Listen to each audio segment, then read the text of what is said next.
Bienvenidos a todos pour cette nouvelle grande balade au soleil à Tenerife. Avant de replier bagages, on a encore beaucoup de superbes coins à découvrir ensemble. Et on démarre ici à Garachico.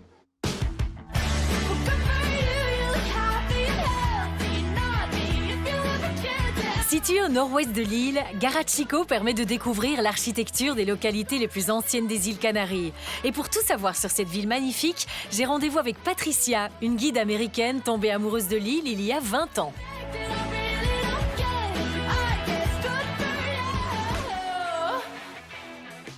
Quel décor une fois encore!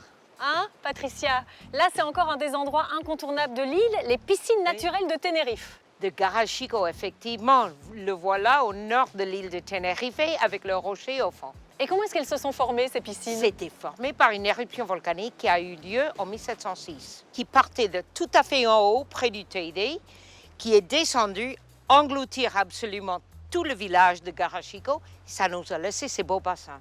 Et qui vient s'y baigner? Est-ce que ce sont plutôt les locaux, les touristes? Il est ouvert au public toute l'année. Il y a des locaux qui viennent se baigner en hiver, en été, et aussi on a les touristes. Les gens entendent parler de Garachico comme un lieu exceptionnel pour la visite et aussi ils peuvent se baigner au même moment.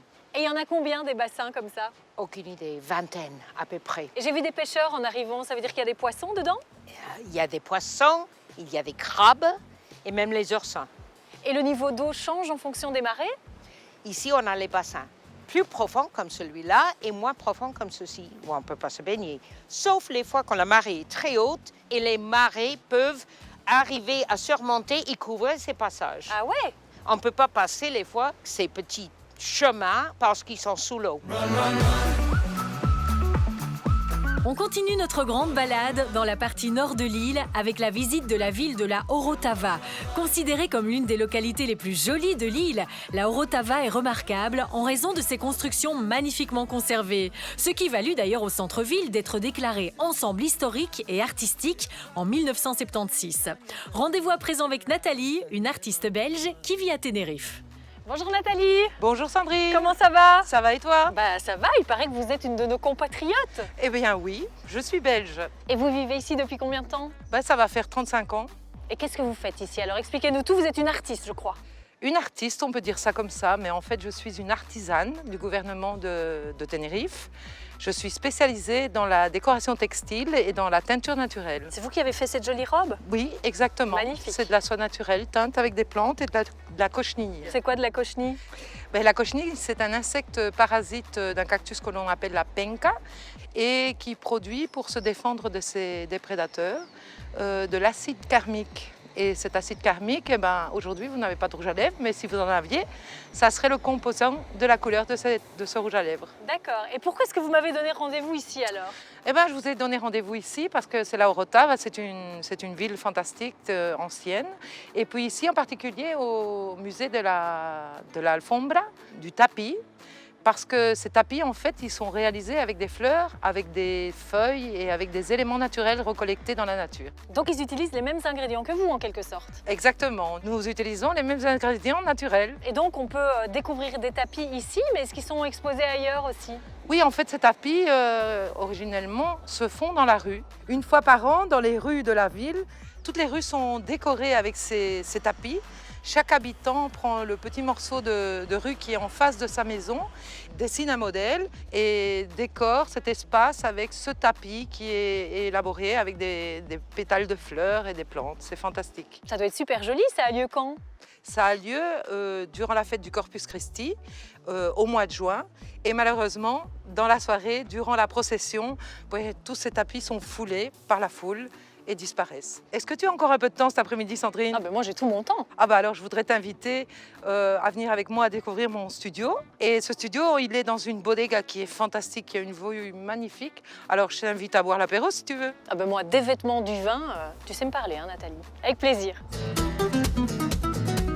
Nathalie m'emmène dans la commune de El Sauzal, à la Bodegas Monje plus précisément. Et c'est dans ce cadre de rêve que Nathalie a installé son atelier.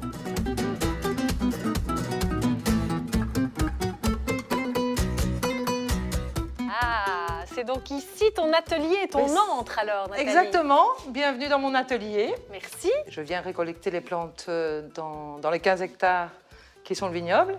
Et puis avec ça, je fais toutes mes créations. Donc là, c'est quoi? C'est un foulard? À l'intérieur du coton, il y a un foulard. Et puis regarde, voilà.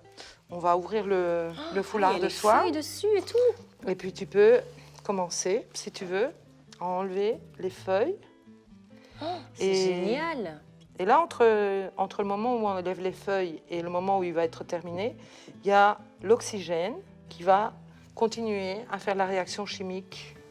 C'est-à-dire que les couleurs vont encore s'amplifier et tout ça? Vont changer. C'est joli, hein? C'est magnifique, j'adore les couleurs en plus.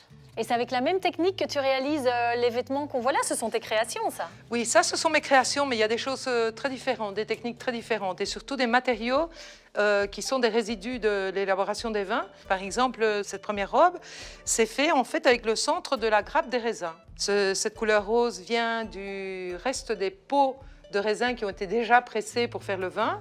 Et puis, ceci, par exemple, je suis particulièrement fière de cette sérigraphie parce que ce noir, qui est le noir de vigne, c'est le pigment qu'utilisaient les grands peintres comme Rubens dans leurs tableaux.